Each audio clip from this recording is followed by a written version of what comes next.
Sebelumnya, Yang Tesan berjabat tangan dengan ayahnya si Clara sampai berurat-urat. Di sini tubuh si ayah dan Jang Tesan juga sampai gemetaran hanya karena berjabat tangan. Anak muda, kau kuat, kata ayah si Clara. Anda juga luar biasa, balas Jang Tesan.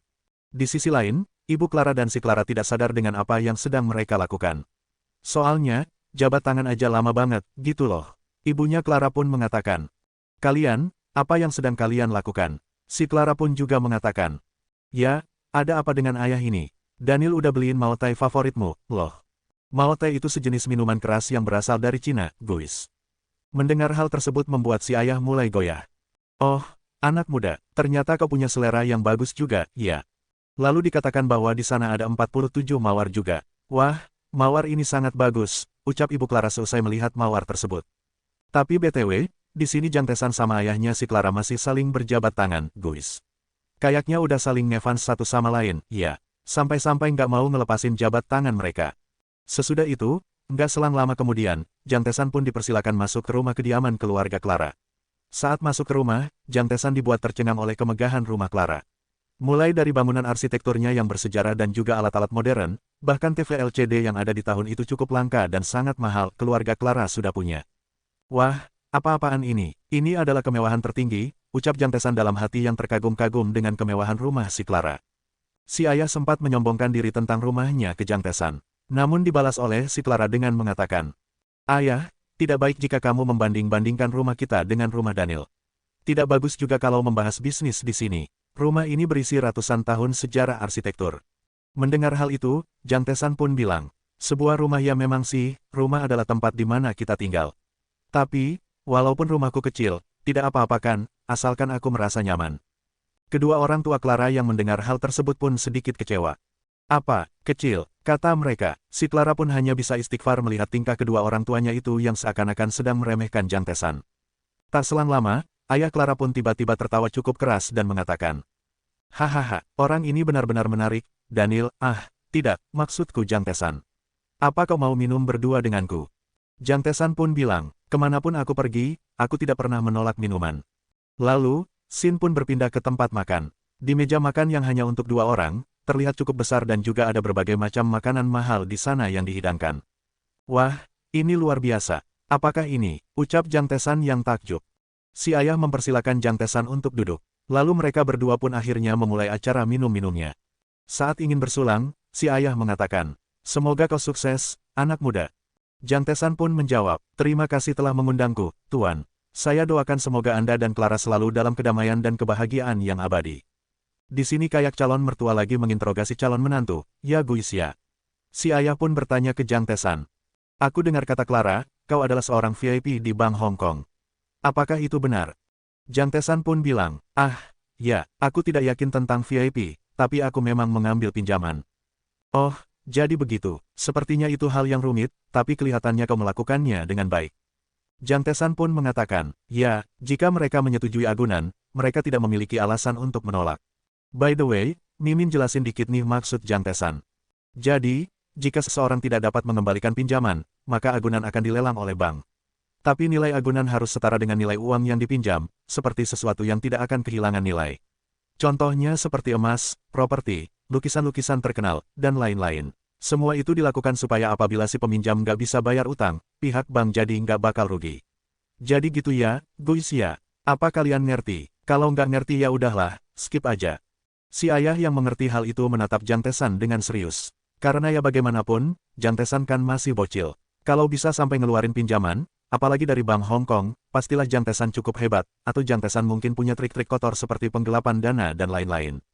Lalu si ayah pun mengatakan, jadi, apa kau seorang investor atau konglomerat dan rahasia? Sepertinya si ayah curiga sama Jang Tesan nih, guys. Jang Tesan dengan percaya dirinya pun bilang, aku mempunyai private equity fund. Terkejut dong si ayah. Apa, private equity fund? Tunggu-tunggu, memangnya berapa usiamu? Jang Tesan pun menjawab, hahaha, aku hanya mencoba menghasilkan uang. Apakah usia itu penting? Di sini Mimin nggak tahu, guys, kenapa ayah si Clara bisa terkejut. Tapi sepertinya kalau orang sudah punya private equity fund, itu kayaknya dia udah dianggap pro deh di dunia saham-saham gini. Jujur aja deh, Mimin gak ada pengalaman sama sekali di dunia saham-saham kayak gini. Jadi kalau ada kesalahan, kalian tulis aja di kolom komentar, oke? Soalnya alur cerita menua ini menurut Mimin cukup berat, guys, karena ada unsur-unsur dunia nyatanya juga. Jadi kadang-kadang Mimin harus bolak-balik googling cuma buat ngoreksi yang Mimin nggak ngerti. Kayak saham itu apa, private equity fund itu apa, dan lain-lain lah pokoknya. Oke, kayaknya udah kepanjangan nih penjelasannya, Mimin. Kita lanjut lagi ke alur ceritanya. Ayah si Clara di sini mengatakan, hahaha, kau benar, umur tidaklah penting. Betapa bodohnya aku, ucap ayah si Clara. Kemudian ayah si Clara yang penasaran pun bertanya. Jadi, apa yang kau investasikan? Sahamkah, gift, atau bisnis pinjaman? Jang Tae-san menjawab, maaf, untuk alasan bisnis, itu rahasia. Kenapa kau begitu? Anggap saja aku seperti ayahmu, jadi bicara saja. Kau bisa membuatku mati penasaran kalau begini, ucap ayah. Setelah mendengar hal itu, Clara terdiam. Jang Tae-san lalu menawari ayah Clara untuk berinvestasi.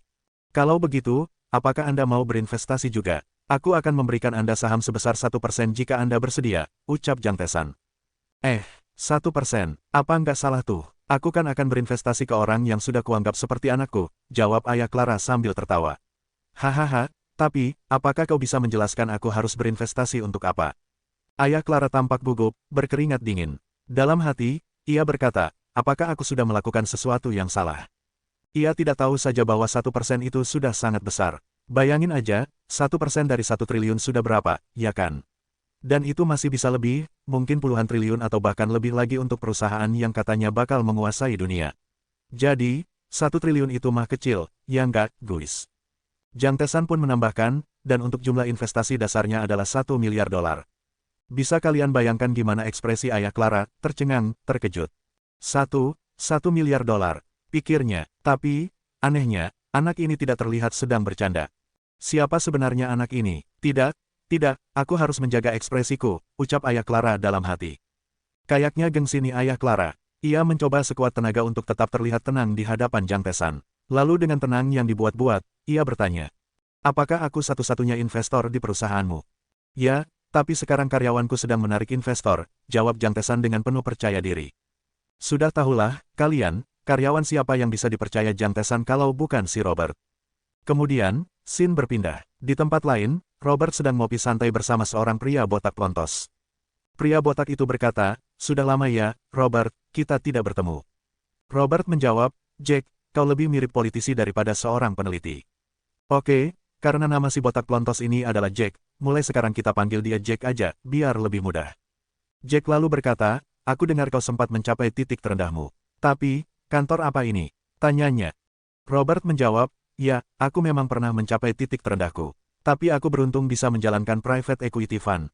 Private equity fund, tanya Jack. Ya, jumlah operasinya memang tidak banyak. Tapi dia adalah investor yang sangat gila. Benarkah? Siapa dia? Kenapa? Memangnya kau ingin bertemu dengannya? Tanya Robert. Aku hanya ingin tahu saja siapa orangnya. Soalnya, pemilihan presiden akan digelar tahun depan. Akan sangat bagus jika ada dermawan yang bersedia mendanai politiknya. Kalau orang yang kau maksud mau mendanai kampanye politikku, aku bahkan bersedia pergi ke belahan dunia lain hanya untuk bertemu dengannya. Namun tak disangka, Robert menjawab, aku bersedia untuk bekerja sama. Jack pun terkejut tapi juga senang. Apa, benarkah? Terima kasih banyak, Robert. Aku tahu kau adalah sahabat terbaikku. Tapi Robert menambahkan, itu tidak gratis. Robert lalu menjelaskan, secara pribadi, untuk calon presiden, aku mendukung Obama. Anggota Dewan Senat Amerika Serikat. Apa, Obama? Teriak Jack, tidak menyangka. Ya, untuk Demokrat dan Obama, 100 juta dolar. Tidak, aku bahkan bisa memberikan lebih. Jack yang terkejut berkata, kau tidak tahu kalau Hillary sekarang sedang populer. Scene pun berpindah lagi. Terlihat langit cerah. Jang Tae-san duduk di kelas sambil memandangi langit. Waktu berlalu begitu cepat. Sudah setahun sejak aku kembali ke masa lalu. Banyak hal yang terjadi saat itu. Aku tidak menyangka bisa menyelesaikan banyak masalah dan mendapatkan kedamaian. Liburan musim panas yang panas di Hong Kong, aku memang tidak bisa berinvestasi di Lisianjang. Tapi semester terakhir tahun ketiga hampir berakhir. Di tengah lamunannya, tiba-tiba Jang Tae-san dikejutkan oleh obrolan sahabat-sahabatnya. Dua sahabat Jang Tae-san yang sedang mengobrol, Mimin lupa namanya dan malas buat scroll balik cuma buat cari tahu nama dua sahabat ini, jadi Mimin panggil aja, sahabat ya. Sahabat satu berkata, sekarang absen lagi. Iya, benar, bajingan itu, bagaimana jika sesuatu yang buruk benar-benar terjadi padanya? Lalu nimbrung satu lagi sahabat yang rambutnya cemek. Anak itu akhir-akhir ini sedang dalam masalah. Apa, maksudmu Hyung Sok sedang dalam kesulitan? Memangnya, apa yang sedang terjadi di rumahnya? Tanya salah satu sahabat Jang Taesan. Si Cemek pun berkata, sebenarnya, Hyun Sok, tidak. Aku sudah berjanji akan merahasiakan ini. Udah, beritahu aja, lagian dia lagi nggak di sekolah, dia nggak bakalan tahu kok, desak temannya. Karena terus didesak, si Cemek akhirnya mengaku, Hyun Sok sebenarnya berasal dari panti asuhan. Kau tidak tahu, kan? Mereka pun semua terkejut, termasuk Jang Taesan yang tak sengaja mendengarnya. Raut wajah Jang Taesan menunjukkan bahwa dia sangat peduli dengan sahabatnya itu. Apa yang sebenarnya terjadi dengan Hyun Sok? Sebelumnya, teman-teman Jang Taesan dan Jang Taesan sendiri dikejutkan oleh Cemek, yang mengatakan bahwa teman mereka, Hyun Sok, berasal dari panti asuhan. Cemek juga menambahkan bahwa panti asuhan itu bisa bertahan karena harga sewanya murah. Tapi sekarang, mereka disuruh pergi karena lahan itu akan dibangun menjadi komplek apartemen. Bahkan pihak pemerintahan pun tidak bisa ikut campur karena ada seorang anggota Dewan Distrik Nasional yang terlibat. Itulah alasan Hyun Sok tidak masuk sekolah, karena sekarang ia sedang bekerja di konstruksi, jelas Cemek kepada teman-temannya. Jang Taesan yang tak sengaja mendengar hal itu pun cukup terkejut. Aku tidak menyangka Hyun Sok berada dalam situasi seperti itu. Tunggu, Dewan Distrik terlibat. Para bajingan itu, mereka mungkin bekerja sama, pikir Jang Taesan, mengingat tentang Dong Seong dan pria berkacamata yang sempat muncul saat kelulusan Lierin dulu. Mereka semua pasti bekerja sama, gumamnya dalam hati. Adegan pun berpindah ke jalanan kota, di mana Jang Taesan bersama kedua orang tuanya sedang berjalan. Mereka tengah mengantar Jang Taesan menjadi sukarelawan di suatu tempat. Ibunya yang penasaran pun bertanya, tumben sekali kau ingin jadi sukarelawan. Mungkin aku mewarisi sifat ibu. Ibu kan berhati baik, jawab Jang Taesan. Ibunya pun tersenyum dan berkata pada suaminya, sayang, anak kita sudah pandai berbicara sekarang ya. Kemudian, adegan berpindah ke sebuah halte, di mana sebuah bus berhenti dan menurunkan seorang penumpang. Ternyata itu adalah Hyun Sok. Ia baru saja pulang kerja. Dengan lelah ia bergumam dalam hati, aku bekerja seharian penuh tapi hanya mendapat 60.000 won. Tidak mudah ternyata mendapatkan uang. Aku bahkan tak bisa pergi ke sekolah karena harus mencari nafkah. Hyun Sok yang berlinang air mata berkata dalam hati, aku harus kuat. Aku harus berguna untuk panti asuhan. Tapi aku tidak bisa melakukan apa-apa hanya dengan uang sebanyak ini. Bahkan tak cukup untuk membelikan anak-anak daging babi favorit mereka. Namun, di tengah gumamannya, ia tiba-tiba mendengar suara ramai dari dalam panti. Makan yang banyak, ya, makan sampai kenyang. Hyun Sok kaget, ada apa kok ramai sekali? Siapa yang datang? Salah satu anak panti berteriak, pesan opa. Aku mau tambah lagi. Mendengar nama itu, Hyun Sok terkejut. Tesan, jangan bilang, saat ia masuk ke dalam, ia benar-benar terkejut melihat anak-anak panti sedang pesta pora dengan makanan enak, dan di tengah-tengah mereka, Jang Taesan. Kenapa kau ada di sini? Tanya Hyun Sok dengan terkejut, tapi anak-anak langsung menyambut Hyun Sok dengan ceria. Jang Taesan pun memperkenalkan Hyun Sok ke orang tuanya, ayah, ibu, ini Hyun Sok. Teman sekolahku. Ayah dan ibu Jang Taesan pun menyapa, oh, senang bertemu denganmu, Hyun Sok. Dengan malu-malu, Hyun Sok menjawab, iya, halo juga. Tak lama, ayah dan ibu Jang Taesan mengatakan, kami datang membawa beberapa apel organik dan camilan ke sini. Tapi kenyataannya bukan hanya beberapa, melainkan berkardus-kardus, yang membuat Hyun Sok sangat terkejut. Jang Taesan berkata, jangan hanya berdiri saja di sana, ayo bantu aku.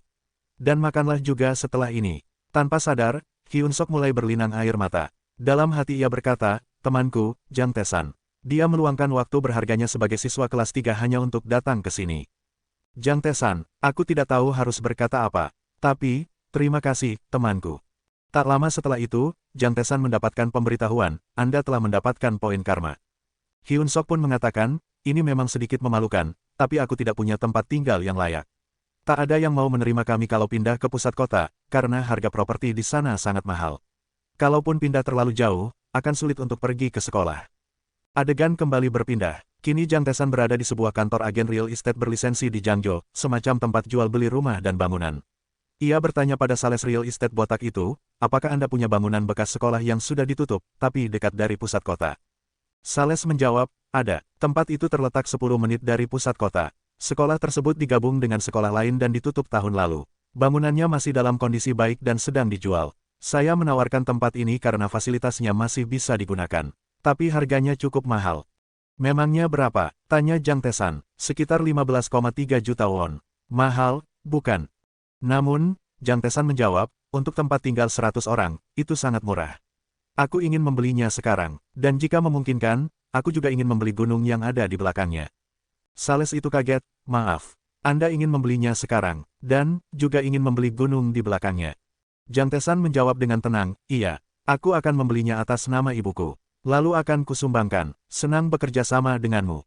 Tanpa basa-basi, Jiang Tesan langsung menelpon seseorang. Si sales yang melihatnya pun berkata dalam hati, anak ini benar-benar tidak suka basa-basi, ya. Jiang Tesan lalu berkata pada orang yang ia hubungi, Sajang Nim, ini aku, Jiang Tesan. Orang yang ditelepon tertawa, hahaha, apa kau baik-baik saja? Aku baik, tapi, Sajang Nim, apa kau bisa mengambil pekerjaan ringan? Tanya Jiang Tesan. Pekerjaan ringan, balas orang di telepon. Ya, ini tentang sebuah sekolah yang sudah ditutup. Aku ingin mengubahnya menjadi area perumahan. Bisa kau lakukan, jangan khawatir soal biayanya, selesaikan saja secepat mungkin. Terima kasih, Sajang Nim, kata Jiang Tesan. Mendengar itu, si sales mulai berkeringat dingin. Dalam hati ia berkata, bocah ini, dia bukan orang biasa. Wajar saja dia terkejut, Jiang Tesan membeli sekolah dan gunung seperti sedang membeli kerupuk. Setelah menutup telepon, Jiang Tesan menelepon orang lain. Kali ini, dia menghubungi pengacara Joe. Di sini Jiang Tesan sudah keluar dari kantor agen real estate sebelumnya. Pengacara Joe yang menerima telepon berkata, wah, aku merasa terhormat mendapat telepon dari CEO yang selalu sibuk. Jiang Tesan menjawab, kenapa kau begitu berlebihan? Kalau begitu, ada yang bisa kubantu. Apa ada yang membuli Anda lagi? Tanya pengacara Joe. Jiang Tesan tersenyum, lalu berkata, pengacara Joe, tolong tangani sebuah keluhan. Keluhan, apa Anda melakukan sesuatu yang salah? Tanya Joe lagi. Ini cuma insiden kecil, aku hanya seseorang yang ingin menegakkan keadilan di masyarakat, jawab Jiang Tesan. Kalau begitu, insiden macam apa? Tanya Joe penasaran. Jiang Tesan menjelaskan, ini tentang temanku yang tinggal di panti asuhan. Tapi sekarang panti itu hendak digusur tanpa diberi tempat pindah. Aku mencurigai ada beberapa pejabat dan bahkan wali kota yang terlibat. Tolong beri tekanan kepada mereka. Wali kota, jadi kali ini pejabat tinggi. Anda tidak ingin melakukan gugatan, kan? Tidak, aku hanya ingin Anda bantu menyelesaikan ini sebagai kasus pro bono untuk panti asuhan. Tidak perlu yang lain, cukup bantu membangun tempat tinggal baru untuk mereka. Penjelasan, pro bono adalah layanan gratis dari profesional, seperti pengacara. Pengacara Joe pun menyanggupi permintaan itu. Terima kasih, ucap Jiang Tesan. Aku akan terus mengirimkan update informasi setiap hari. Setelah menutup telepon, Jiang Tesan berkata dalam hati, bagus. Sekarang Hyun bisa kembali bersekolah. Tapi, tugas besar menantiku, perang melawan pekerjaan utama, margin FX yang terkubur sejak musim semi lalu. Sudah waktunya menutup posisi di dolar AS dan Kanada. Lalu Shin berpindah ke apartemen Jiang Tesan. Di sana, ia sedang menatap layar saham Nugel yang hampir mencapai target. Targetnya adalah 400 miliar menjadi 3 triliun won. Harga saham akan turun jika krisis keuangan terus berlanjut. Aku sudah cukup puas. Aku tidak perlu terpaku pada Nugel dalam situasi ini, di mana ada banyak pesanan Swift. Catatan, Swift adalah pesanan besar yang dipecah menjadi pesanan kecil agar lebih cepat diisi di berbagai bursa. Ini mengindikasikan pembeli ingin mengambil posisi cepat karena mengantisipasi pergerakan harga besar. Jiang Tesan tersenyum, lalu berkata, selanjutnya, aku berencana mensub saham Amazon, Nugel, dan Apple. Untuk saat ini, saham Nugel akan kujual. Sudah kujual. Berikutnya adalah, tiba-tiba, cahaya sangat terang muncul di sampingnya. Cetar, apa ini? Ucap Jiang Tesan terkejut. Bagian sebelumnya, Yang Taesan sedang fokus dalam aktivitas jual beli saham. Tiba-tiba, muncul sebuah cahaya di sampingnya. Dalam sekejap, Yang Taesan ditransfer ke dunia lain. Dalam hatinya, Yang Taesan bergumam, di mana aku sekarang? Apa aku dipanggil ke dunia para dewa lagi? Aku bahkan tidak bisa mendapatkan ketenangan sedikitpun. Tapi, di mana sebenarnya tempat ini? Ia menoleh ke samping dan melihat sebuah perahu. Tiba-tiba terdengar suara dari arah belakang, Yang Taesan, selamat datang, anak muda. Suara itu mengejutkannya. Dengan waspada, ia bertanya, siapa kau?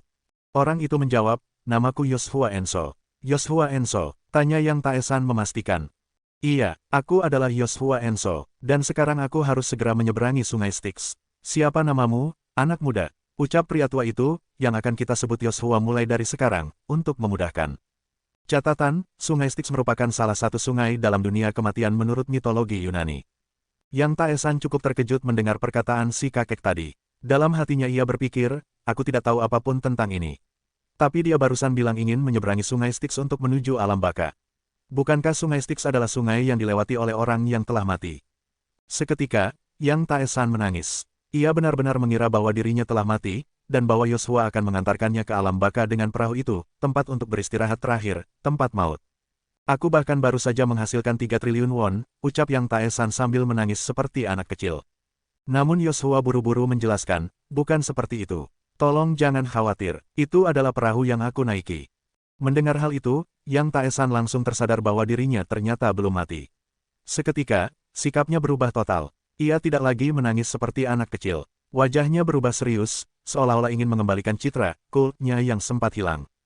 Yang Taesan pun bertanya, kalau begitu, kalau kau bukan seorang dewa, bagaimana caramu bisa memanggilku ke sini? Yoshua menjawab, gelar dewa itu hanyalah masa laluku. Ia juga menjelaskan bahwa para transenden tidak menyeberangi sungai itu. Mendengar istilah transenden, Yang Taesan merasa asing dan bertanya, transenden. Yoshua lalu menjelaskan bahwa transenden adalah istilah yang digunakan untuk menggambarkan seseorang yang telah menjadi dewa dan naik ke surga. Ia juga menyebutkan bahwa sungai Styx memiliki nama lain, yaitu sungai reinkarnasi. Seseorang harus menyeberangi sungai itu untuk masuk ke jalur reinkarnasi. Yang Taesan pun bertanya lagi, aku masih tidak mengerti. Apa hubungannya semua ini denganku? Apa kau memanggilku ke sini hanya untuk memperlihatkan caramu menyeberangi sungai Styx? Yoshua menjawab, aku ingin berterima kasih padamu. Berterima kasih, ucap Yang Taesan, tampak bingung. Namun sebelum mereka bisa melanjutkan percakapan, seseorang datang dan berkata, Pak, Anda yang membuat reservasi untuk menggunakan perahu Styx. Mereka berdua menoleh ke arah suara tersebut dan melihat seseorang dengan pakaian jas dan celana hampir serba hitam. Aku Richard Kang, seorang pemandu menuju akhirat, kata pria itu. Dalam hati, Yang Taesan berpikir, seorang pemandu ke akhirat. Tapi kenapa penampilannya seperti itu? Richard pun berkata, sudah lama sejak terakhir kali aku datang ke pelabuhan lama ini. Ia tampaknya datang untuk mengantar Yoshua menuju akhirat. Yoshua pun berpamitan kepada Yang Taesan. Anak muda, aku pergi dulu. Dan, terima kasih. Karena dirimu, masa depan keturunanku telah berubah. Aku akan membayarnya lain kali. Tolong tetaplah baik dan jaga keturunanku. Yang Taesan, yang masih belum sepenuhnya mengerti maksud perkataan Yoshua, bergumam, keturunan. Tapi keturunan Jo hanya ada 2 orang di sekitarku. Jangan bilang, dia adalah leluhurnya Hyun Seok. Ia menatap kepergian Yoshua yang diantar oleh Richard menuju akhirat. Catatan, dalam konteks ini, akhirat adalah tujuan perjalanan Yoshua. Saat mengantar Yoshua, Richard sempat mengatakan bahwa ia merasa pernah melihat Yang Taesan sebelumnya. Setelahnya, adegan berpindah ke sebuah gedung perkantoran, Bank Sentral Kanada. Di sana, suasana sedang kacau karena ulah Yang Taesan dan komplotannya, termasuk Robert. Salah seorang staf berkata, Direktur, keluar lagi, margin dolar mengalir masuk, ini gila. Hari ini juga, itu bukan future, kan? Siapa sebenarnya dia? Catatan, future adalah jenis kontrak derivatif untuk membeli atau menjual aset sekuritas atau komoditas tertentu di masa depan, dengan harga yang telah ditentukan. Suasana panik melanda. Seorang bawahan berkata, mayoritas transaksi akhir antara bank dan individu di Korea diarahkan ke bank sentral. Aku juga sudah mengecek jumlah future dan margin mereka dari bursa perdagangan di Chicago. Semuanya mengalir keluar dari banyak negara, Inggris, Hong Kong, Amerika Serikat, dan lainnya. Margin FX yang besar langsung mempengaruhi pasar uang. Dengan cemas, ia bertanya, Direktur, apa yang harus kita lakukan? Direktur itu pun berteriak, kau masih bertanya apa yang harus dilakukan? Sudah jelas, kita harus menyelamatkan diri. Kalau ini terus berlanjut, kita akan mati. Berbeda dengan pasar derivatif yang memiliki jeda, aliran dana dari pasar future market dealer mengalir keluar secara real-time. Kepanikan pun makin tak terhindarkan. Para pegawai kini terlihat sangat sibuk mempertahankan perusahaan mereka masing-masing. Dalam benak mereka, hanya ada satu pikiran, ini tidak mungkin terjadi. Ini sungguh tidak mungkin terjadi. Kemudian, adegan berpindah. Kali ini kita diperlihatkan sebuah poster bergambar Barack Obama. Ternyata, Robert sedang memperhatikan poster tersebut. Dalam hati, Robert berkata, ini dibuat dengan sangat baik. Aku penasaran dengan pilihan bos selanjutnya, ujarnya sambil tersenyum. Robert pun mulai menelepon atasannya. Ya, tentu saja kalian sudah tahu siapa atasan Robert ini, bukan? Benar sekali, Yang Taesan. Taesan yang menerima telepon itu berkata, Robert, bagaimana kabarmu? Robert menjawab, iya, saya baik-baik saja, bos. Taesan melanjutkan, tapi ngomong-ngomong, apa kamu sudah mengamankan para dealer? Sebagai catatan, dealer adalah individu atau perusahaan yang bertindak sebagai pihak utama dalam jual-beli sekuritas. Robert menjawab, ya, saya sudah mengamankannya. Saat ini saya ada di lobi, jadi mereka bisa melihat saya. Itu semua berkat Anda, bos. Taesan pun berkata, terima kasih, Robert. Aku bisa merasa tenang akhir-akhir ini berkatmu. Robert dengan tulus menjawab, tidak apa-apa, bos. Justru saya yang berterima kasih karena Anda sudah mempercayakan semuanya kepada saya. Taesan kemudian berkata, kalau begitu, aku akan mengirimkan pernyataan investasi setiap hari. Biarkan para dealer itu terus melaju. Robert menjawab, baik, saya akan memeriksanya dan segera mengurusnya. Kalau begitu, bekerja keraslah, Robert. Sampai jumpa saat liburan musim dingin nanti, kata Tae-san. Robert yang agak bingung bertanya, maaf, liburan musim dingin. Tae-san tertawa, hahaha, maaf. Itu hanya gurauan. Ngomong-ngomong, bagaimana perkembangan politiknya? Robert menjawab, ya, saya sudah bertindak sesuai arahan Anda, bos. Bagus, tolong beri mereka perhatian khusus, ucap Tae-san. Robert membalas, baik, saya akan melakukan yang terbaik, bos. Kalau begitu, sampai jumpa di Hong Kong pada bulan Desember, ucap Tae-san sebelum menutup telepon. Baik, bos, jawab Robert. Setelah telepon terputus, dalam hati Robert berkata, kenapa aku selalu gugup setiap kali berbicara dengannya, ya. Tak lama kemudian, Robert melihat ke layar komputernya. Di sana terlihat pernyataan investasi dari Yang Tae-san sebesar 20 miliar dolar. 20 miliar dolar, pikir Robert. Aku tak menyangka dia akan mempercayakan uang sebanyak ini kepadaku. Dalam dokumen itu dijelaskan di mana saja Robert harus menanamkan investasinya. Setelah membacanya, Robert kembali berpikir, apa ini? Di mana investasi lainnya? Aku tidak percaya ini adalah serangan penuh tanpa persiapan pertahanan. Namun, kita tahu hasilnya, bukan? Dia berasal dari masa depan. Buat apa bertahan jika dia sudah tahu pasti akan untung? Robert pun berkata dalam hati, teknik investasi bos ini seperti pasukan kavaleri yang menyerang langsung ke jantung pertahanan musuh. Aku tidak boleh meragukannya, kata-kata bos adalah segalanya. Ia pun terlihat gemetar karena akan mengelola investasi sebesar 20 miliar dolar tanpa strategi pertahanan. Jika rugi, maka semua uang itu bisa lenyap. Ini adalah teknik investasi yang gila dengan nilai yang sangat besar. Teknik ini hanya bisa dilakukan oleh seseorang yang telah memahami arah tren ekonomi global secara menyeluruh, pikir Robert. Melihat lebih lanjut dokumen perusahaan yang dikirim Tae-san, Robert menemukan permintaan untuk menyiapkan tim M&A. Jadi bukan hanya perusahaan global, bahkan perusahaan-perusahaan di Korea pun harus disiapkan. Termasuk juga Departemen Hukum dan tim M&A. Sebagai catatan, M&A adalah singkatan dari Merger and Acquisition atau merger dan akuisisi, istilah umum untuk konsolidasi perusahaan atau aset melalui berbagai transaksi keuangan, termasuk merger, akuisisi, konsolidasi, penawaran tender, pembelian aset, dan akuisisi manajemen. Robert kembali terkejut saat membaca lebih jauh laporan tersebut. Namun, tanpa diminta, ia tahu bahwa tugas besar telah dipercayakan kepadanya. Robert pun berkata, reaksinya mengarah pada sebuah nama perusahaan, Dongreong Group.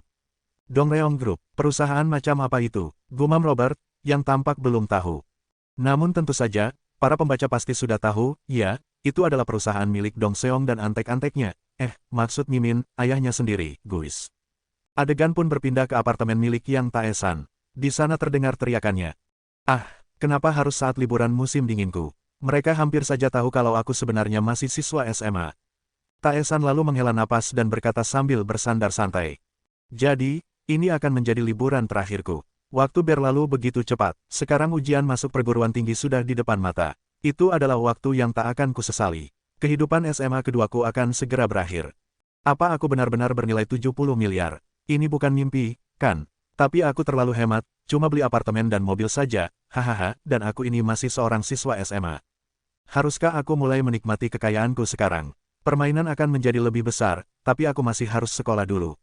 Lalu, adegan berpindah lagi, kali ini ke sekolah Yang Tae-san.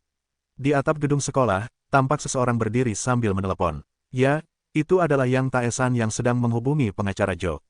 Dalam telepon, pengacara Jo melaporkan. Balai Kota gagal menyelesaikan pemeriksaan. Saya juga sudah mengurus semua persyaratan dan dokumen perjanjian. Anda tinggal pindah saja. Tae-san pun menjawab, Anda telah bekerja sangat keras. Pengacara Jo tertawa, saya sudah sering bilang ke Anda, saya dibayar untuk melakukan ini, hahaha. Tae-san tertawa kecil, tapi berkat Anda, semuanya jadi berjalan lancar. Sepertinya begitu, jawab pengacara Jo. Ia lalu menambahkan, pria itu awalnya sangat keras kepala.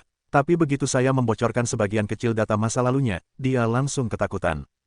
Tae-san menyeringai dan berkata, hahaha, dia pasti makin takut kalau Anda memanggilnya diam-diam lagi. Kenapa juga saya harus melakukan itu? Dibandingkan dengan mantan wakil jaksa, dia hanya mangsa kecil, jawab pengacara Jo santai. Mangsa kecil, ya, jadi Anda orang berlevel tinggi, ujar Tae-san, setengah bercanda. Tae-san pun mulai berpikir untuk mengambil alih saham firma hukum, lalu ia bertanya. Pengacara Jo, aku berpikir untuk mengambil alih saham di firma hukum. Apakah itu memungkinkan? Pengacara Jo terkejut, mengambil alih saham firma hukum. Ya, kalau itu berhasil, setiap kali ada pekerjaan, aku akan bayar ekstra karena aku suka hasil yang bersih. Jadi, apakah itu memungkinkan? Pengacara Joe menjawab, tidak ada yang tidak mungkin, selama Anda punya uang. Kalau begitu, berapa banyak yang dibutuhkan? Tanya Tae-san. 30%, jawab Tae-san sendiri, aku butuh sekitar 30%. 30%, itu jumlah besar, tapi karena ini firma hukum, tentu saja mungkin, jawab pengacara Joe. Ia menambahkan, kalau sebanyak itu seperti saham pribadi CEO. Apa Anda juga tertarik menjadi CEO firma hukum? Tae-san hanya tersenyum dan berkata, hahaha, pengacara Joe, mulailah bergerak. Apa saya yang harus bergerak? Tanya Joe, ya, jadi, berapa harganya untuk 30% itu? Pengacara Joe menjelaskan, Sambu adalah salah satu dari 3 firma hukum teratas di Korea. Jadi, tentu tidak murah. Kalau aku sediakan 100 miliar, cukup? Tanya Tae-san. 100 miliar, apa? Anda serius? Pengacara Joe sangat terkejut. Tae-san menjawab santai, kalau Anda tak percaya, Anda bisa langsung cek saldo di rekening banku. Mendengar itu, semangat pengacara Joe langsung membara. Siap, Yang, haruskah aku benar-benar mulai bergerak sekarang? Tae-san tertawa, hahaha, tentu saja. Anda bisa mulai dari sekarang. Lalu, telepon pun ditutup. Setelah menutup telepon, Tae-san berkata dalam hati, kalau 100 miliar digelontorkan, Sambu pasti tergiur. Namun tak lama kemudian, tiba-tiba ponsel Tae-san kembali berdering. Sebuah nomor tak dikenal masuk. Ketika ia mengangkat telepon, terdengar suara wanita. Opa, ini aku, ucap wanita itu. Suaranya membuat Tae-san terkejut. Siapa wanita ini? Seakan-akan dia sudah mengenal Tae-san sejak lama, cukup hanya dengan suaranya saja. Jang Tae-san dikejutkan oleh suara seorang wanita yang meneleponnya. Ia pun bertanya, siapa ini? Wanita di seberang menjawab, Opa, bagaimana bisa? Apa kau sudah melupakanku? Apa sekarang kau sudah berkencan dengan Yerin Uni? Mendengar suara tersebut, Jang Tae-san kaget, jangan bilang, ini Seoryon. Mengetahui bahwa Jang Tae-san benar-benar melupakannya, Seoryon berteriak di telepon, ya. Ini aku, kau jahat sekali, bagaimana bisa kau melupakan suaraku? Teriakan Seoryon membuat Jang Tae-san menjauhkan ponselnya dari telinga. FYI, mereka memang sudah tidak saling berhubungan selama setahun. Jang Tae-san berkata, maaf, sudah lama ya, Seoryon. Apa kau baik-baik saja? Ia lalu bertanya lagi, kalau dipikir-pikir, debutmu minggu depan, ya. Seoryon terkejut, bagaimana kau tahu, Opa? Ya, legenda girl group, Seoryon, akan debut minggu depan. Di masa depan, dia akan sangat terkenal, semacam Blackpink gitu, guys. Jang Tae-san pun beralasan, aku baca dari artikel spekulatif. Katanya FOB Entertainment sedang menyiapkan girl group yang sempurna. Seoryon menjawab, jadi rumornya sudah sampai sejauh itu ya. Hehehe. Padahal sebenarnya, Jang Tae-san tahu dari ingatannya di masa depan, bukan dari artikel. Lalu Seoryon bertanya, ngomong-ngomong, kau tadi ngobrol sama siapa sih di telepon? Dari tadi nomormu sibuk terus. Jang Tae-san menjawab, aku sedang berbicara dengan pengacaraku. Pengacara, apa kau mukuli gangster lagi? Tanya Seoryon bercanda. Kenapa kau sebut itu lagi? Itu kan masa lalu, sekarang aku memulai bisnis, jawab Jang Tae-san. Lalu bagaimana dengan universitas? Bukankah kau bilang ingin masuk jurusan hukum di Universitas Korea?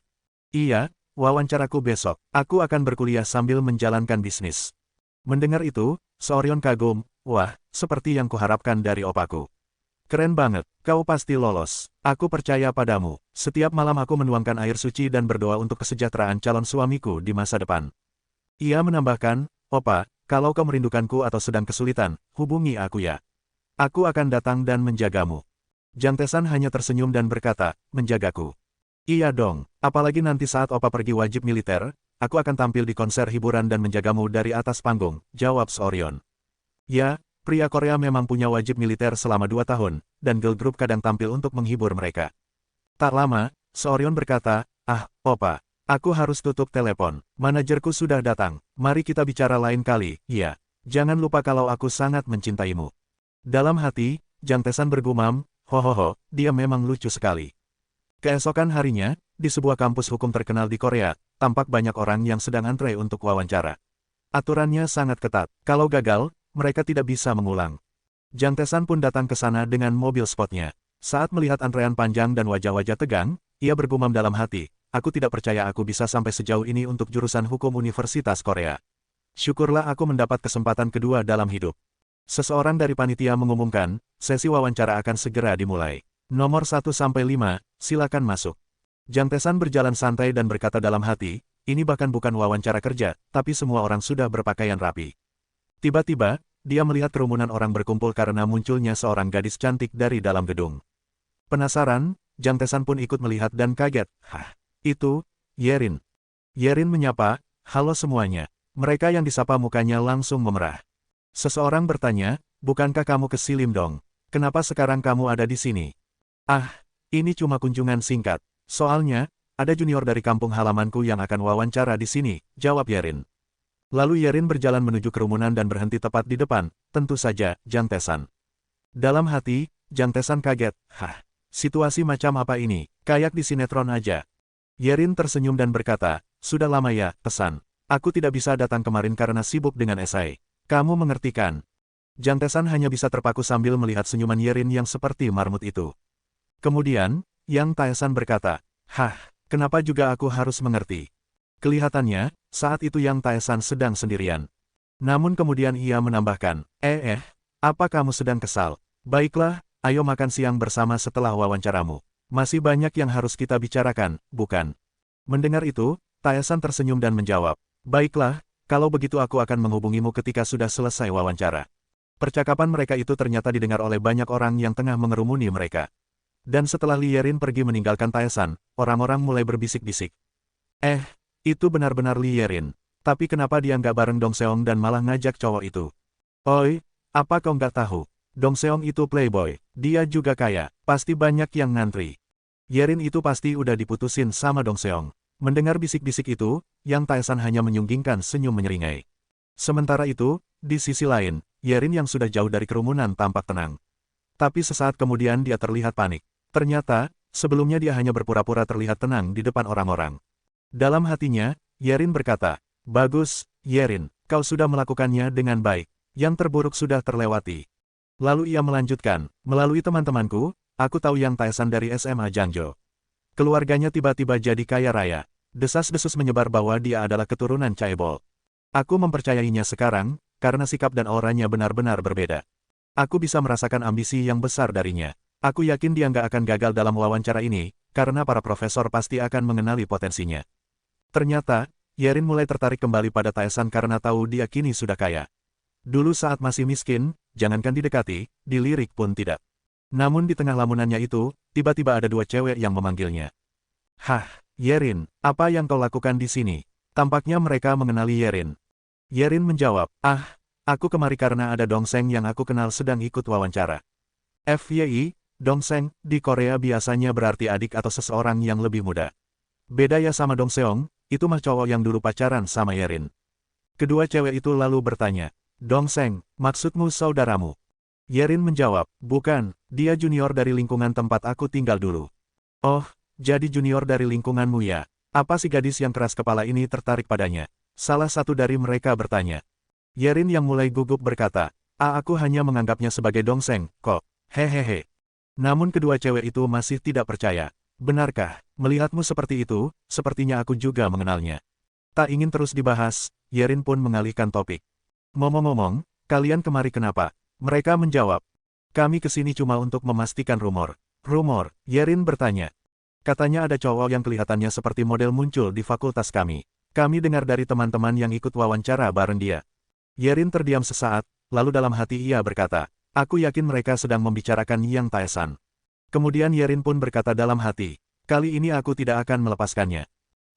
Yakin gak akan lepasin. Kalau nanti ada yang lebih kaya, ditinggalin lagi nggak tuh. Lalu adegan berpindah ke tempat Yang Taesan yang sedang memasuki ruang wawancara. Ia melangkah masuk sambil tersenyum percaya diri. Dalam hatinya ia bergumam, wawancara sekolah hukum ya, ini bikin lapar. Tak lama kemudian, diperlihatkan ekspresi para profesor yang terkejut selesai mewawancarai Taesan. Meskipun isi wawancaranya tidak dijelaskan, dari ekspresi mereka sudah kelihatan kalau hasilnya luar biasa. Beberapa saat kemudian, Yang Taesan terlihat keluar dari ruang wawancara, menuruni tangga, dan menuju ke parkiran tempat mobil spotnya berada. Ia tersenyum puas dan berkata dalam hati, Cih, wawancara seperti itu. Sudah jelas aku lulus. Ia pun langsung tancap gas. Yahoo, sekarang waktunya makan siang, teriaknya sambil melaju dengan suasana hati yang senang. Namun, ketika ia hendak berbelok, tiba-tiba ia melihat Li Yerin berdiri di belokan tersebut. Seketika suasana hatinya yang semula gembira menjadi kalut. Taesan pun teringat kembali janjinya untuk makan siang bersama Yerin. Tadinya Mimin kira dia bakal putar balik, ya, buat jemput Yerin. Tapi ternyata enggak, guys. Taesan gak senaif itu. Ia justru terus melaju sambil berkata dalam hati. Sayangnya aku tidak bisa menepati janjiku dengan Yerin. Dia sudah mengganti nomor telepon, dan aku tidak memilikinya. Jadi, bagaimana aku harus menghubunginya? Benarkan, dan, NGENG. Yang Taesan pun tancap gas, ngebut, sampai-sampai angin dari mobilnya membuat rambut dan baju Yerin berhamburan. Setelah Yang Taesan meninggalkan Lee Yerin begitu saja dengan mobil sportnya, alur cerita pun berpindah. Tampak seseorang sedang duduk dalam posisi meditasi, orang itu adalah Yang Taesan. Dalam keheningan tersebut, ia merenung dan berkata dalam hati. Sekarang adalah musim belanja terbesar tahun ini. Nilai tukar dolar Amerika yang sempat anjlok kini mulai stabil berkat beroperasinya mesin pencetak uang cadangan federal. Namun setelah musim dingin ini berakhir, gelombang hawa dingin yang lebih parah akan melanda dunia. Mereka yang tidak siap akan mengalami penderitaan lebih hebat dibandingkan saat krisis IMF. Semuanya akan tersapu. Setelah mengungkapkan pemikiran itu dalam batin, Yang Taesan perlahan membuka matanya. Adegan pun berpindah ke apartemennya. Di sana, Yang Taesan tampak gugup ketika hendak membuka hasil pengumuman ujian masuk universitas dari ponselnya. Ia melihat layar perlahan, hingga akhirnya pemberitahuan muncul. Universitas Korea, Fakultas Hukum. Nomor ujian 44. Nama, Yang Taesan. Anda dinyatakan diterima. Wajah Yang Taesan langsung berseri-seri, menandakan rasa bahagia yang begitu besar. Tak lama kemudian, ia segera menghubungi ibunya di rumah. Dalam panggilan itu, suara Yang Taesan terdengar lantang dan penuh semangat. Ia berteriak bahwa dirinya telah diterima masuk ke Fakultas Hukum Universitas Korea. Ibu Yang Taesan pun terlihat sangat terkejut, namun juga begitu bahagia. Air mata pun mengalir dari wajahnya karena terharu mendengar kabar membanggakan itu. Ia langsung memberitahukan sang ayah, yang berada tak jauh darinya. Sayang, anak kita, Taesan, dia diterima. Apa, benarkah? Jawab sang ayah, yang juga tampak sangat gembira. Luar biasa, Yang Taesan, anak kita, benar-benar luar biasa. Kebahagiaan mereka begitu besar, hingga suara sorak-sorai mereka terdengar hingga keluar rumah. Mereka begitu bangga karena anak mereka berhasil masuk ke salah satu universitas paling bergengsi di Korea. Di sisi lain, Yang Taesan tampak duduk santai sambil mendengarkan musik. Ia memandangi layar ponselnya dan berkata dalam hati. Diterimanya aku di Fakultas Hukum Universitas Korea adalah salah satu bentuk pengabdian kecilku kepada orang tuaku. Namun saat sedang menikmati waktu santainya, tiba-tiba ia menerima panggilan telepon dari CEO Nes Media. Hah, apa ini? Gumam Yang Taesan terkejut. Dalam panggilan itu, CEO Nes Media, yang namanya belum disebutkan secara eksplisit, menyapa. Taesan, kau baik-baik saja. Yang Taesan menjawab. Ya, aku baik, apalagi sekarang aku telah diterima di Fakultas Hukum Universitas Korea. Sang CEO pun memberikan ucapan selamat. Oh, selamat, berarti sekarang kau akan jadi juniorku. FYI, aku juga alumni dari Fakultas Hukum Universitas Korea. Yang Taesan menimpali, ya, aku tahu, tapi meskipun aku sekarang juniormu, tetap tidak akan ada yang berubah di antara kita. CEO Nes Media tertawa. Hahaha, memangnya apa yang akan berubah? Aku sudah sangat senang dengan karya tulisanmu yang cepat dan berkualitas. Kau adalah harta karun bagi Nes Media, Taesan. Namun kemudian, sang CEO mengubah nada bicaranya. Tapi ada satu hal yang harus kukatakan padamu. Yang Taesan bertanya. Apa itu? Sang CEO melanjutkan. Aku tidak bisa menyebutkan namanya, tapi ada salah satu penulis yang mengirimkan naskah berjudul Wizard Fighter. Dan sekarang aku sedang memegang manuskripnya. Mendengar nama itu, Yang Taesan langsung terkejut. Apa yang Anda katakan barusan? Wizard Fighter. CEO Nes Media menjawab. Ya, tapi setelah aku lihat, hampir tidak ada perbedaan antara naskah dan cerita milikmu dengan miliknya. Apapun alasannya, dia bisa dianggap sebagai plagiator. Bagaimana mungkin dia menyalin hampir seluruh isi cerita seperti milikmu dan mengklaim bahwa itu karya orisinalnya? Tapi jangan khawatir, aku sudah memarahinya habis-habisan. Aku tahu kau tidak mungkin menjiplak, dan aku lebih baik mati daripada menerima naskah plagiat seperti itu. Namun kenyataannya, penulis yang dituduh itu adalah penulis asli, dan yang melakukan plagiarisme sebenarnya adalah Yang Taesan, menggunakan naskah dari masa depan yang ia ketahui karena regresi waktunya. Dalam hatinya, Yang Taesan terkejut dan bergumam. Astaga, bagaimana bisa aku melupakannya? Aku telah mengambil seluruh karyanya. Sudah jelas, dia pasti adalah penulis itu, Yang Ije. CEO Nes Media lalu menambahkan, orang itu bersikeras bahwa itu benar-benar karyanya. Dia bilang sudah mempersiapkan cerita itu sejak setahun lalu dan bahkan menunjukkan semua manuskrip yang telah ia siapkan. Yang Taesan pun mulai teringat kembali akan masa lalu atau masa depan dan akhirnya menjawab. Ya, aku tahu, kau pasti sangat terkejut, bukan? CEO menjawab, aku bukan hanya terkejut, aku benar-benar kecewa padanya. Aku pun bingung harus bersikap seperti apa kepadanya. Tapi, baru-baru ini, dia membawa naskah lain. Yang Taesan bertanya, naskah lain? Ya, novel itu berjudul I Am Nobleman, jawab sang CEO. Mendengar judul tersebut, Yang Taesan kembali terkejut dan berkata dalam hati. Itu sedikit mengacaukan Timelin. I Am Nobleman adalah awal dari berbagai novel isekai populer. Misalnya Red Rock, yang akan sukses besar seiring berkembangnya pasar e-book. Apakah tren novel fantasi, isekai, dan martial arts akan mulai meledak di tahun 2008? Padahal seharusnya tren itu belum dimulai tahun ini. Sepertinya waktu mulai sedikit bergeser. Lalu Yang Taesan berkata kepada CEO Next Media, segera terima novel itu. Orang dari Next Media pun tampak sedikit terkejut. Mendengar hal itu, dia berkata, apa? Anda menerima novel itu? Sementara itu, si narator menjelaskan bahwa dalam hati si pemilik pesan berpikir, akan lebih bagus jika penulis yang bernama Yang Hijau menulis tentang sebuah raid. Kemudian Yang Taesan berkata kepada pihak dari Next Media, kalian harus menerima itu. Aku yakin novel itu akan sangat populer. Bukan cuma populer, guys, tapi benar-benar akan menjadi sangat terkenal di masa depan. Soalnya di masa depan, atau masa lalu ya. Pokoknya di regresinya, Taesan sudah melihat kalau novel itu sangat populer, guys. Lalu CEO Next Media menjawab, apa? Akan sangat populer. Yang Taesan menjawab, ya, aku punya firasat bagus. Pastikan untuk mencetak setidaknya 5.000 eksemplar untuk edisi pertama. Hah, 5.000 eksemplar, apa aku tidak salah dengar? Ucap CEO Next Media kaget. Taesan pun berkata, kalau Anda tidak mau, biarkan aku yang menjaminnya. Cetak saja 10.000 eksemplar. Dalam hati, Yang Taesan berkata, penulis Yang Hiji, maafkan aku. Karena mulai sekarang, karya tulismu akan menjadi sumber penghasilanku. Ia lalu melanjutkan kepada CEO, pastikan untuk menerbitkannya. Aku yang akan menjaminnya. Dalam hati, Taesan menambahkan, setidaknya, dengan ini aku bisa membayar sedikit rasa bersalahku padanya. Penulis Yang Hiji, jika kita bertemu nanti, aku akan memberimu kue beras. Adegan berpindah ke sebuah pusat perbelanjaan, mall, ya guys ya. Terlihat banyak orang lalu lalang, ada yang belanja, ada yang sekadar jalan-jalan. Di sana juga terlihat Yang Taesan bersama ibunya yang ingin berbelanja. Taesan berkata, Bu, kau sudah lama tidak ke sini, kan? Ibu Taesan menjawab, iya. Sepertinya terakhir kali aku ke sini sekitar 10 tahun lalu. Ini pertama kalinya aku ke sini lagi sejak ayahmu pensiun dan pindah ke desa. Taesan bertanya, Bu, kenapa ibu menyukai ayah? Ibu kan cantik dan punya latar belakang akademis yang hebat. Bukankah ada pria yang lebih baik untuk ibu pilih? Ibunya tertawa kecil, itu cinta pada pandangan pertama. Dia ingin berkencan denganku. Aku bertemu dengannya beberapa kali dan dia sangat keren. Ayahmu itu pria yang sangat baik, tapi dia pernah bilang, hidup ini tak ada bedanya dengan mati, karena dia tak menemukan kedamaian dari siapapun selain aku. Taesan pun terkekeh, wah, aku cemburu sama ayah. Ayahku benar-benar hebat, ya. Tak lama kemudian, Taesan mengajak ibunya ke sebuah toko, namanya Gusi, tapi jangan salah ya guys, bukan buat ngobatin gusi bengkak, ini cuma plesetan. Nama tokonya Gusi, sensor produk di komik mungkin ya. Ibunya berkata, Taesan, kenapa kita ke sini? Barang-barangnya mahal. Taesan menjawab, tidak apa-apa, kita cuma lihat-lihat saja kok. Ini bukan area terlarang, Bu. Lalu mbak-mbak pegawai toko menyambut, selamat datang, pelanggan NIM.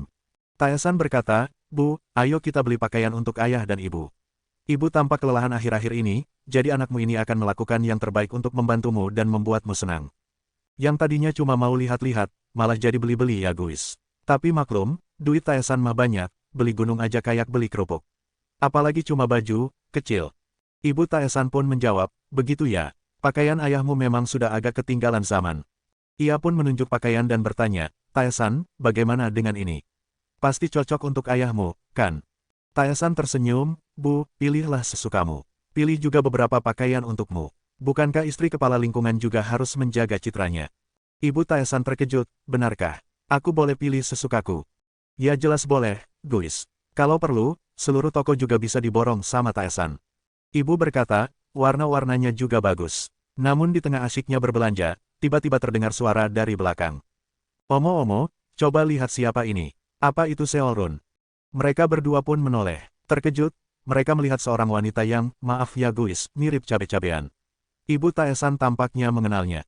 Sunja, ucap Ibu Taesan terkejut. Ternyata nama wanita itu adalah Sunja. Mulai sekarang, kita sebut dia Sunja aja biar gampang. Sunja tertawa, apa kau memanggilku Sunja? Hahaha, aku sudah mengganti namaku jadi Jo Sunja. Mendengar itu, Taesan pun terkejut. Jo Sunja, pikirnya, tidak mungkin. Apa dia Jo Sunja yang kukenal dari masa lalu, yang pernah ditangkap polisi? Dalam hati, Taesan ingat, Jo Sunja, wanita yang pernah menggemparkan Korea pada tahun 2016. Tapi wajahnya tampak berbeda dari yang ia ingat. Mungkin hanya namanya saja yang sama. Ibu Taesan berkata dengan nada dingin, Sunja, sudah lama sekali ya. Sunja menjawab, ya, sudah sangat lama. Aku sangat terkejut saat mendengar kau diusir dari rumah 20 tahun lalu. Aku bertanya-tanya, bagaimana bisa itu terjadi pada Queen Bee di kampus kita? Taesan terkejut, Queen Bee, apa itu maksudnya, ibuku? Ibu Taesan berkata, bisakah kau berhenti membicarakan hal itu? Sunja tertawa, baiklah, baiklah. Aku tak akan membahasnya lagi. Lagi pula, tidak ada gunanya juga. Sunja lalu bertanya, apa yang kau lakukan di sini? Aku dengar kau tinggal di desa sekarang. Pasti sulit, ya, bertani itu susah dan banyak serangga, kan? Ibu Taesan menjawab, sebenarnya, apa yang ingin kau katakan? Dalam hati, Jo Sunja berkata, huhuhu, lihat dia sekarang, menjadi wanita tangguh juga ternyata. Jo Sunja berkata, maaf, maaf. Sudah lama tidak bertemu, aku jadi lupa tentang kepribadianmu yang penuh semangat itu. Tak tahan melihat ibunya direndahkan terus, Taesan pun ikut nimbrung dan berkata, Ibu, sebenarnya siapa sih Bibi gendut ini? Bibi, gendut. Jo Sunja pun terkejut dan tampak tak terima dikatai begitu. Yang Taesan lah yang pertama kali berkata, Ibu, siapa wanita gendut ini? Ucapannya itu langsung membuat Jo Sunja, wanita yang dimaksud, memasang raut wajah kesal. Ia tak terima disebut Bibi gendut. Dengan nada tak suka, ia berkata, apa maksud anak ini memanggilku Bibi gendut? Ibu Taesan lalu menjelaskan, Taesan, ini teman ibu semasa kuliah dulu. Ah, jadi begitu, jawab Taesan dengan anggukan kecil. Kemudian, Yang Taesan membungkuk sopan sambil memperkenalkan diri, salam kenal, ini pertama kalinya kita bertemu. Namaku Yang Taesan. Jo Sunja memperhatikan Taesan dari ujung kepala hingga kaki. Ia lalu berkata, oh, jadi dia anakmu, ya, Seolrun. Dia tinggi juga. Wajahnya pun tampan, tapi, sepertinya tidak terlihat cerdas. Dia mungkin hanya cocok jadi model saja karena tampangnya itu. Sambil tersenyum kaku, Taesan menjawab, sepertinya aku cukup beruntung karena bisa diterima di salah satu universitas di Seoul. Dalam hati, ia berkata, setelah ini, masihkah aku terlihat tidak pintar? Jo Sunja mengangkat alis, sedikit terkejut. Oh, jadi begitu, wah, syukurlah. Namun rasa penasarannya belum selesai. Ia pun mendekat ke ibu Taesan dan bertanya pelan, universitas mana di Seoul? Soalnya dia terlihat seperti naga yang muncul dari sungai kecil. Catatan, naga dari sungai kecil adalah ungkapan yang digunakan untuk menggambarkan seseorang dari latar belakang sederhana yang bisa mencapai kesuksesan besar. Ibu Taesan yang mendengarnya tampak tak senang. Ia pun membalas dengan tenang namun menohok, sebagai informasi saja, anakku diterima di Fakultas Hukum Universitas Korea. Taesan menimpali dengan sopan, wah, Fakultas Hukum Universitas Keongu ya. Anak ibu diterima di universitas yang cukup bagus juga rupanya. Ibu Taesan hanya bisa menghela napas, karena faktanya Universitas Keongu tidak sepopuler atau seprestisius Universitas Korea. Jo Sunja yang masih penasaran bertanya langsung, lalu, kamu kuliah di mana, anak muda yang tampan ini? Dengan percaya diri, Taesan menjawab, aku mengambil jurusan hukum di Universitas Korea. Jo Sunja terkejut, apa, kau pasti berbohong? Ya, anak seperti kamu, mana mungkin diterima di Fakultas Hukum Universitas Korea? Jangan bercanda. Taesan hanya tertawa santai, hahaha, kalau tidak percaya, kau bisa mencarinya di internet. Jo Sunja yang merasa harga dirinya diinjak langsung murka. Tidak mungkin, anak dari teman lamaku yang miskin itu bisa masuk ke universitas lebih baik dari anakku. Pikirnya dengan geram. Melihat wajah Jo Sunja yang mulai memerah karena malu dan marah, Taesan merasa puas dalam hati. Baru segini saja, sudah kesal ya. Kuharap dia tidak memperkeruh suasana lagi. Tak kehabisan akal, Jo Sunja lalu mengalihkan topik. Hahaha, aku masih tidak percaya kau masuk Universitas Korea. Tapi, apa yang kalian lakukan di tempat ini? Ini kan kawasan elit. Apa kalian kesini karena dapat gift card? Gift card, atau kartu belanja, biasanya diberikan dalam event promo atau bantuan belanja. Jo Sunja seolah mengisyaratkan bahwa mereka tidak mampu belanja di tempat elit tanpa bantuan seperti itu. Taesan, yang sejatinya sekarang berlimpah harta, duitnya sudah seperti cadangan devisa negara, tersenyum tipis. Dalam hati, ia menggerutu, bibi gendut ini benar-benar gigih. Jo Sunja terus mendesak, kalian kesini bukan buat belanja, kan? Mungkin cuma lihat-lihat, dapat gift card, ya. Mendengar sindiran itu, Yang Taesan pun menunjukkan kekuatan sejati uang, yang bahkan bisa menundukkan rasa harga diri seseorang. Ia memanggil seorang pelayan toko yang sedang lewat. Tuan, ada yang bisa saya bantu? Tanya pelayan dengan sopan. Taesan menjawab, tolong pilihkan beberapa pakaian terbaik untuk ibu saya. Aku ingin membeli setidaknya 5 set pakaian yang paling bagus di sini. Soal harga, tidak perlu dipikirkan. Pelayan langsung menjawab, baik, Tuan. Jo Sunja langsung melongo. 5 outfit. Taesan lalu menoleh ke ibunya. Bu, pilihlah sesukamu. Jangan khawatir soal harga. Pilih yang benar-benar ibu suka, karena ibu sangatlah berharga bagiku. Tak cukup sampai di situ, Taesan lalu menoleh ke Jo Sunja dan berkata, ah, Bibi. Karena Bibi adalah teman ibu, bagaimana kalau aku belikan sesuatu juga untukmu? Silakan pilih sesukamu. Jangan khawatir soal harganya, aku yang akan membayarnya. Jo Sunja hanya bisa menunggu dan mendengar perkataan yang Taesan. Karena Jo Sunja masih memiliki harga diri, ia pun menjawab, tidak usah, tidak perlu. Apa kau memandangku rendah? Aku bahkan tidak akan memakai pakaian dari tempat ini, bahkan jika kau memberikannya secara gratis.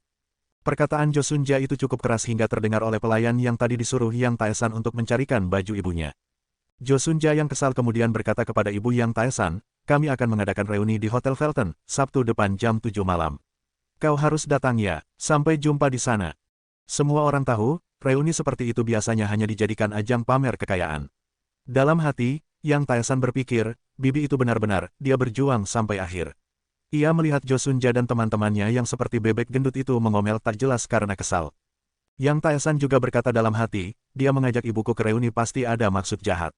Aku bisa melihatnya dari raut wajahnya. Tapi, sayangnya ibuku tidak akan terpancing semudah itu. Biarkan aku saja yang meladeninya. Kemudian Taesan berkata kepada Jo Sunja, jangan khawatir, ibuku pasti akan datang ke reuni itu. Benar, Bu, ucapnya sambil mengedipkan mata ke ibunya. Ibunya yang tadinya tak berniat ikut terlihat sedikit terkejut dengan ucapan Taesan, lalu menjawab, ya, aku akan datang. Jo Sunja pun pergi sambil berseru, aku akan memastikan semua orang datang, jadi kau harus benar-benar datang ya. Dengan nada mengejek, dia menambahkan, tak tahu malu. Sudah diusir dari rumah, masih berani pamer. Awas saja kau nanti, ucapnya sembari pergi dengan bodyguardnya. Yang Taesan yang melihat kepergiannya berkata dalam hati, lihat saja, bibi konyol itu. Tunggu waktunya, karena pasti aku yang akan menginjakmu. Dunia sekarang bukan lagi tempat di mana kesabaran adalah kebajikan. Orang seperti dia, aku tidak akan mengampuninya. Aku akan memastikan dia membayar semua yang dia lakukan hari ini, ucap Taesan dalam hati. Scene pun berpindah, memperlihatkan pemandangan Sungai Han. Terlihat seseorang menjelaskan, Nyonya, tempat ini benar-benar bagus. Ada beberapa properti di Cheongdam-dong yang memiliki pemandangan Sungai Han sebagus ini. Karena jauh dari lokasi Olimpiade, kebisingan dan debu terhalang sempurna. Musim panas pun terasa sejuk di sini. Ternyata yang berbicara adalah agen penjual properti. Setelah menjelaskan panjang lebar, Yang Taesan bertanya, tapi kau belum menjualnya, kan? Sang agen menjawab, tentang itu, memang rumah ini bagus, tapi karena pinjaman subprime, penjualannya jadi sangat buruk. Real estate adalah perang psikologis. Tapi, tetap harus menunggu. Yang Taesan lalu bertanya pada ibunya, Bu, bagaimana menurutmu? Ibunya cukup terkejut ditanya soal bangunan itu. Karena ingin terlihat tidak berharap lebih pada Taesan, dia menjawab, menurutku, rumah kecil ini bagus juga, kok. Dalam hati, Ibu Taesan berkata, astaga, aku baru saja bilang tempat ini kecil, padahal luasnya saja 130 meter persegi dan fasilitasnya mewah. Setelah mendengar itu, Yang Taesan berkata pada sang agen, harga penthouse-nya 4,5 miliar, kan? Agen itu menjawab, ya, yang paling bagus adalah Olympus Complex. Harganya tertinggi di antara villa dan apartemen di Korea. Bahkan sempat mencapai puncak pada tahun 2008. Taesan lalu menanyakan, Anda manajer Jung, kan? Ya, saya manajer Jung Wo-chan, jawab agen tersebut. Kemudian Taesan mendekat dan berkata, kalau begitu, bolehkah aku mengatakan sesuatu? Manajer Jung yang terkejut karena Taesan mendekat terlalu dekat menjawab gugup, iya, tentu. Apa itu? Taesan bertanya, apa kau bisa memberi kami diskon? Manajer Jung tertawa gugup, hahaha, jika kau membelinya hari ini, aku bisa beri diskon 10%. Taesan tersenyum puas dan berkata dalam hati, hohoho, aku sudah mengurangi harga sebesar 10%. Begitulah cara kerja dunia saat ini. Lalu Taesan bertanya, kalau aku beli 3 gedung royal, berapa diskon yang bisa kau berikan? Jujurlah. Apa, 3 gedung, ucap manajer Jung, terkejut. Taesan menambahkan, margin subprime belum sampai. Akan lebih mudah bagi pekerja untuk menyingkirkannya. FYI, hipotek subprime adalah penyebab krisis keuangan global tahun 2008 karena bank menjual bagian hipotek yang belum dibayar, menyebabkan gelembung ekonomi. Manajer Jung bertanya, apa ada permintaan khusus? Taesan menjawab, buat semua biaya pendaftaran termasuk pajak posisinya berjumlah 10 miliar won. Hitung juga harga tunai pembayaran lunas. Ah, apa, 10 miliar tunai, ucap manajer Jung terkejut. Taesan mengangguk, ya, dan kau bisa ambil sisanya.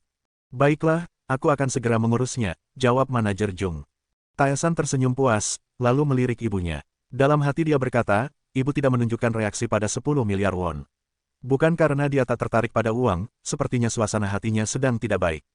Lalu dia berkata, Bu, ayo kita pergi berbelanja. Kita perlu beli beberapa furnitur, bukan?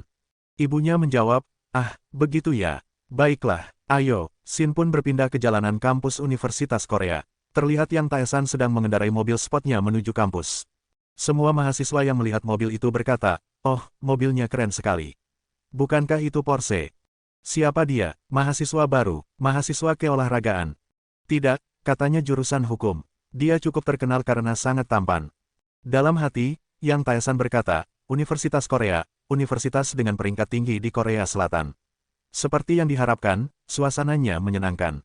Ketika dia masuk, para senior pun mulai cemas. Sekarang junior yang tampan sudah datang.